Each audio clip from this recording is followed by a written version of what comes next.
Are you trying to figure out why you have issues concentrating or just feel out of it all the time? Well, I get it. I was in that exact same place myself for a pretty long time, in fact. So in this video, I'm going to be sharing some of the most common causes of brain fog that I see in my health coaching practice, what they look like on labs, and how you can uncover them for yourself without having to hire a coach or a practitioner.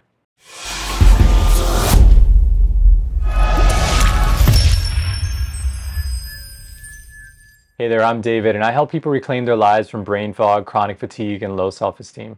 If you've been feeling like you've been losing your ability to focus, show up fully at work or for your family, you aren't alone. I actually talk to many people that are experiencing these exact same things. And the worst part of it is that they're usually feeling depressed and anxious on top of that. And why is that? Well, it's because when you lose your mental clarity, it's both depressing and anxiety-inducing and even scary. So go ahead and drop a comment below just to share how brain fog has been affecting your life. And like I mentioned in the beginning of the video, I too experienced debilitating brain fog.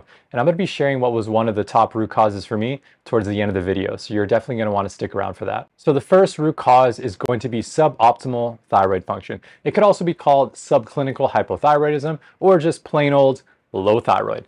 And so the thyroid is going to be the master gland for all things metabolism related. And while it's well known for its influence on your inability to lose weight, it also has a massive impact on energy as well as brain function.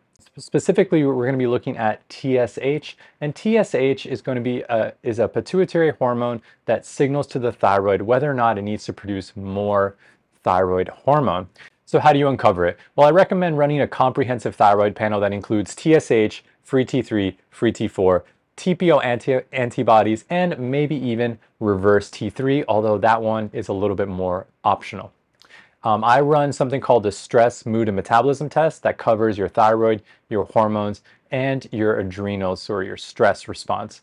And that is really kind of a great all-around lab that I recommend running once a year, but particularly if you're experiencing brain fog. And your ideal ranges for your TSH or thyroid stimulating hormone are going to be between a 0.5 and a 2.5. If you go to a conventional medical doctor, they're going to say anything between a 0.5 to a 5 is actually acceptable. However, once you're over a 2.5, you're already going to start to feel a lot of the symptoms, including the lethargy, the chronic fatigue, the brain fog, the weight gain, thinning of the hair, etc., that accompanies a subclinical low thyroid or a suboptimal thyroid. Beyond TSH, you obviously are going to be looking at the entire panel, and you'll see the optimal levels over here for your free T3, free T4, and TPO antibodies. And these levels are going to be based off of the test that I use, which is the stress, mood, and metabolism test. So in many cases, low thyroid is going to be one of a few contributing factors to your brain fog. And this is particularly true for women because about 1 in 5 women have low thyroid. And low thyroid is heavily impacted by stress. What chronic stress does is block the conversion from T4 over to T3, which is your usable thyroid hormone or the end product of the conversion process. And beyond low thyroid, there are actually many different types of thyroid imbalances that I'm going to be going into in a future video because there's a lot of nuance to the thyroid itself that I'm unable to cover here. But if you're interested in such a video, go ahead and comment below, and I'll definitely prioritize making that one soon. So next up is the reverse cortisol curve, or what I like to call tired and wired. And this one is so common nowadays. It's characterized by having fatigue or just low energy throughout the entire day. And then just when you should be winding down, you suddenly get a second wind. Suddenly you're just working well into the night or watching your favorite show and basically having all the energy that you wish you had during the day at night. Have you ever felt this way? Go ahead and comment below. So to find out if you have an inverse cortisol curve, you're going to want to test your cortisol throughout the day. It's usually done as a saliva sample, and it's done upon waking, around noon, in the early evening, and then just before bed. And you're also going to want to look at DHEA because there's an interplay between cortisol and DHEA that gives you an indication of where you are at in terms of what's called adrenal fatigue or HPA axis maladaptation. An inverse cortisol curve, or tired and wired, kind of falls into what's called ongoing resistance. So it's the stage that is about 2 steps before true burnout or early onset Addison's. And here is what it looks like on a lab. So you can see that cortisol output is low throughout the day, and then suddenly it goes above what the normal level should be, or the ideal level should be, towards the evening. And then your DHEA is going to be a little tricky on this one because it'll either be a little bit higher than normal but it could also be a low normal. So basically there aren't going to be any red flags when it comes to the DHEA. So the cortisol curve is really the dead giveaway here, because your body is no longer trying to keep up with the alarm stage or the stress that it's being put under. It's actually next up is gut dysbiosis, which is basically an umbrella term for all sorts of imbalances, including leaky gut, candida bacterial overgrowth, small intestinal bacterial overgrowth, and so much more. And gut imbalances can result from a variety of different behaviors, or can be influenced by a lot of different factors, such as drinking tap water, consuming antibiotics, birth control, chronic stress, and many more. And the lab that I use for this, or that I would recommend, is the Candida Metabolic and Vitamins Test. And it also goes by the name Organic Acids Test if you're going to go ahead and search for it on your own. And there's a lot of pages on it, and really what it does is it measures the metabolites, or your exposure to basically bad bacteria, yeast, fungus, molds. It looks at your neurotransmitter production. So how, because a lot of your neurotransmitters are produced in the gut, as you probably know, your gut is your second brain. And so it's going to measure if there's any disruptions in your ability to produce certain key neurotransmitters like serotonin, dopamine, and norepinephrine. It's also going to look at detox pathways and so much more. So here's kind of a snippet of what the neurotransmitters component looks like. And then they have all these helpful diagrams that show you the exact breakdown. And you're going to definitely want to have someone go through this lab with you. But fortunately, the lab, there's a link in the description below, actually comes with a reading for it. So you don't necessarily have to hire a practitioner or a coach to go through it. Once again, you can just buy it for yourself. You know, it's a urine sample, so you would just go ahead and collect it, and then you would get someone to guide you through the results, what they mean, and how to correct that imbalance. Next up is food sensitivities, and what I'm specifically referring to is IGG food sensitivities. So by now, most of us are aware of the importance of an anti-inflammatory diet.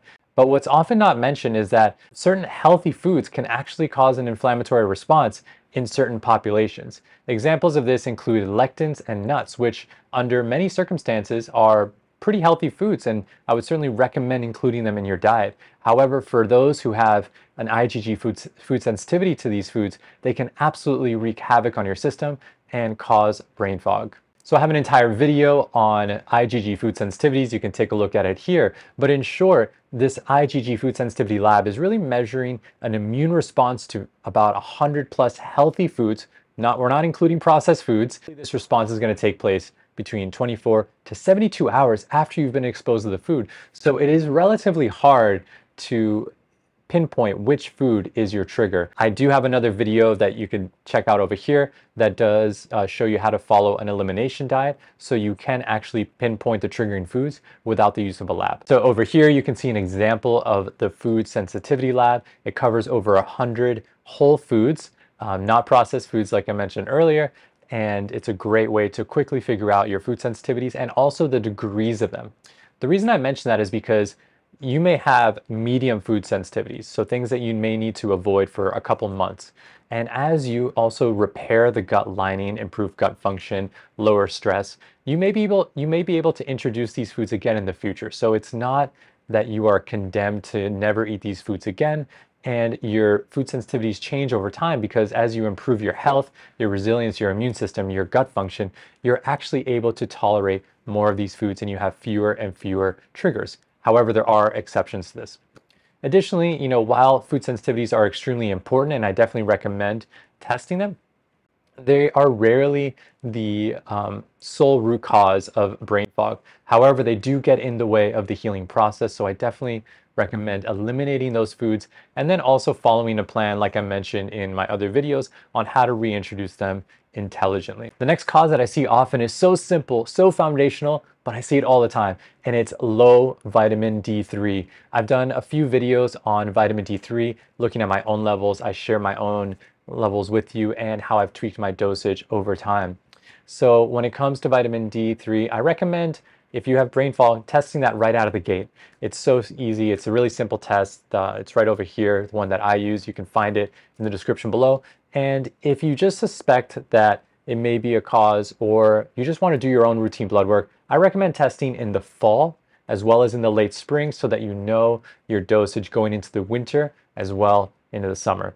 In terms of levels, I recommend that you want to be between a 50 to 70 nanograms per milliliter to really get the immune boosting benefits, as well as all the other benefits of having optimal vitamin D3 levels. It has an impact on your hormone production, your mood, sleep, immune system, as everyone knows. So when it comes to dosing vitamin D3, let's say you don't have your labs in yet, or you're just getting started, 35 IUs per pound of body weight is a great rule of thumb to start with. And of course, you're going to want to take into account your lab levels, your sun exposure, your lifestyle, and you also want to make sure that any other supplements that you're taking don't have additional vitamin D3. Examples of that could be your functional medicine multivitamin, as well as certain hair supplements also have vitamin D3. So you also want to check the presence of vitamin D3 in those supplements and more to make sure that you're not overdoing it. So as promised, I'm going to be sharing one of the top root causes that was contributing to my brain fog. And so that is heavy metal toxicity.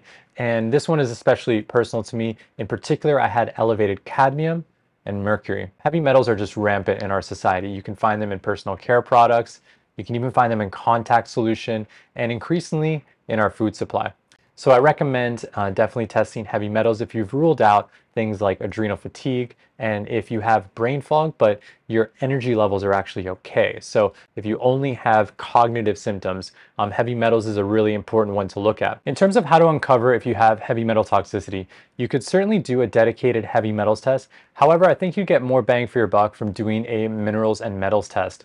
And I think that because it's not only looking at your exposure to the most common heavy metals, such as cadmium, arsenic, mercury, lead, aluminum, it's also looking at the amount of stress that you're under, as well as your response to stress, and also looking at key minerals that are influencing blood sugar regulation, thyroid function, your ability to digest protein, and your ability to recover or build the body back up, such as zinc. And just as a quick side note, if you're based in the United States, you really want to pay attention to elevated aluminum. I found it even in my own labs, that of my wife, and actually of many of my clients, is that those based in the United States tend to have elevated aluminum levels, whereas those in Europe and in the UK do not. All right, well, that's it for today. Go ahead and hit the like button and subscribe to my channel for more content on how to reclaim your life from brain fog, chronic fatigue, and low self-esteem. If you're interested in more of this type of content, or you find that you're really struggling with burnout, brain fog, and chronic fatigue, you'll definitely want to check out my course. There's a link in the description below. And what it does is help you create a personalized protocol based off my years of experience working with clients one-on-one. And I found that there are a couple big root causes of brain fog and chronic fatigue. And then I actually share with you how to not only follow the detailed protocols, but also personalize those protocols specific to you. And they cover everything in the de-stress protocol that I use with my one-on-one clients. And that includes diet, exercise, stress reduction, toxin removal, rest, emotional balance, success mindset, and supplements. So it's a truly end-to-end holistic process that accounts for you, your body type, your life situation, and of course, your symptoms. So if you're interested in that, go ahead and check it out there. And otherwise, I'll see you in the next episode. May you be happy, may you be healthy, and may you move through this life with ease. See ya.